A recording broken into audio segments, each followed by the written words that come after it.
लगता है दोस्तों, आज हम लोग स्वामी दयानंद पाठ का शेष भाग का अध्ययन करेंगे। चलते हम लोग। कहता है स्त्री शिक्षाया विधवा विवाहस्य मूर्ति पूजा खंडनस्य अस्पृश्यताया बाल विवाहस्य च निवारणस्य तेन महान प्रयासः विभिन्न समाजोद्धारकैः क्रियता।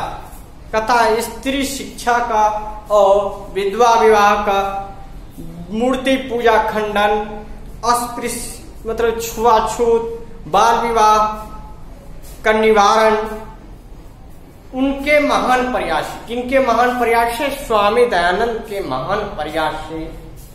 और विभिन्न है समाजोद्धारक सक्रियता, और विभिन्न समाज का उद्धार करने वाले के साथ किया।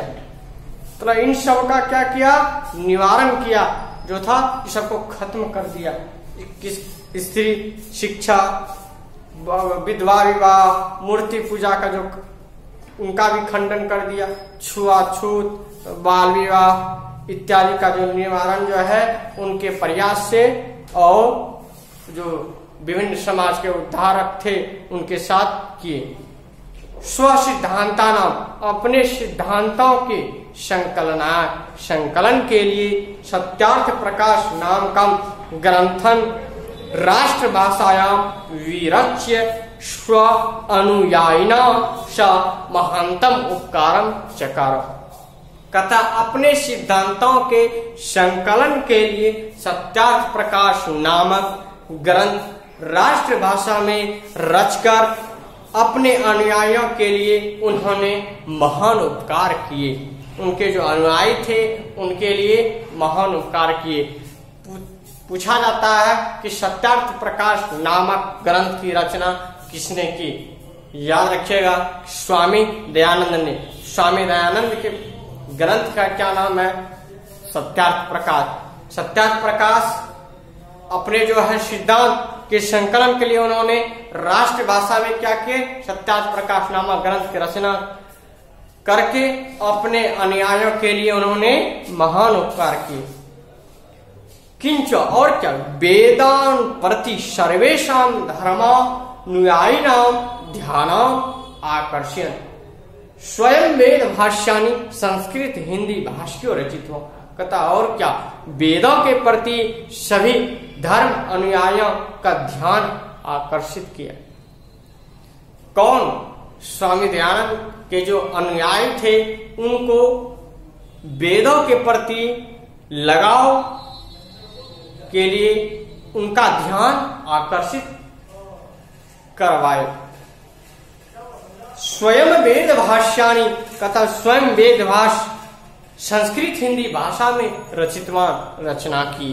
कौन? स्वामी दयानंद ने हिंदी और संस्कृत भाषा में वेद भाष्य लिखे। प्राचीन शिक्षाया दोषान दर्शित्वा, कहता है प्राचीन शिक्षा में दोषों को दिखाकर नवीन शिक्षा पद्धति असो आदर्शत। कहता है प्राचीन शिक्षा में दोषों को दिखाकर नवीन शिक्षा पद्धति को उन्होंने दिखाया, लाया। स्व सिद्धांताना, अपने सिद्धांतों के कार्यान्वयनाय और क्रियान्वयन के लिए, अपने सिद्धांतों के क्रियान्वयन के लिए 1875 ईस्वी वर्ष 1875 ईस्वी में मुंबई नगर में आर्य समाज संस्थाया स्थापना करके अनुयायी नाम कृते, अनुयायी के लिए, उनके जो अनुयायी थे, मत को मानने वाले थे के लिए मूर्त रूप से समाजस्य संशोधन उद्देश्यम प्रकटित हुआ, और समाज के संशोधन का जो उद्देश्य होता उन्हें प्रकटित किए। पूछेगा कि आर्य समाज नामक संस्था की स्थापना कब और कहाँ की गई? 1875 ईस्वी में मुंबई नगर में आर्य समाज नामक संस्था की स्थापना की गई। किनके द्वारा की गई? तो स्वामी दयानंद सरस्वती के द्वारा किया गया।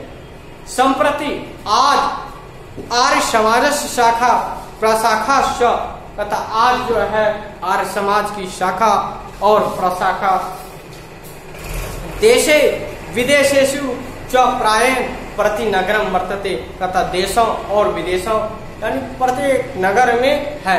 किनकी शाखा? आर्य समाज की जो शाखा यानी ब्रांच बहुत जगह है, देश विदेश में है। सर्वत्र समाज दूषणानी शिक्षा मलानी च शोधयन्ति, सभी जगह जो है समाज में जो दूषित प्रथा है उनका क्या कर रहे हैं, उनको शुद्ध कर रहे हैं। जो शिक्षा पद्धति है उनका शोध कर रहे हैं। जो मल थे, गंदगी थी, उन्हें खत्म किया जा रहा है। किनके द्वारा किया जा रहा है? आर्य समाज संस्था के द्वारा खत्म किया जा रहा है। शिक्षा पद्धति में गुरुकुलों की डीएवी दयानंद एंग्लो वैदिक, डीएवी का फुल फॉर्म है दयानंद एंग्लो वैदिक। विद्यालयों जो समूह तथा विद्यालयों का जो समूह है, स्वामी दयानंद मृत्यु, स्वामी दयानंद के मृत्यु 1883 ईस्वी अनंतरम, स्वामी दयानंद के मृत्यु के अनंतरम बाद प्रारब्ध तत् अनुयायी भी, उनके अनुयायियों ने प्रारंभ किया। आज जो डीएवी विद्यालय देख रहे हैं उनकी जो स्थापना किया गया था तो स्वामी दयानंद के मृत्यु के पश्चात किया गया था। उनकी स्थापना कौन किए थे? स्वामी दयानंद के अनुयायियों ने, जो स्वामी दयानंद के मत को मानने वाले थे, उन्होंने डीएवी विद्यालय की स्थापना की। वर्तमान शिक्षा पद्धति में समाज से परिवर्तने च और समाज के प्रवर्तन में दयानंद आर्य समाज च, दयानंद और आर्य समाज का योगदान सदा स्मरणीयम अस्ति। दोनों का योगदान, स्वामी दयानंद का और आर्य समाज का योगदान क्या है? सदा याद रखने योग्य है, अस्मरणीय है, स्मरण योग्य है। आज हम लोग स्वामी दयानंद पाठ का अध्ययन किए। अब इसका वस्तुनिष्ठ प्रश्न हम लोग अगले भाग में देखेंगे। धन्यवाद।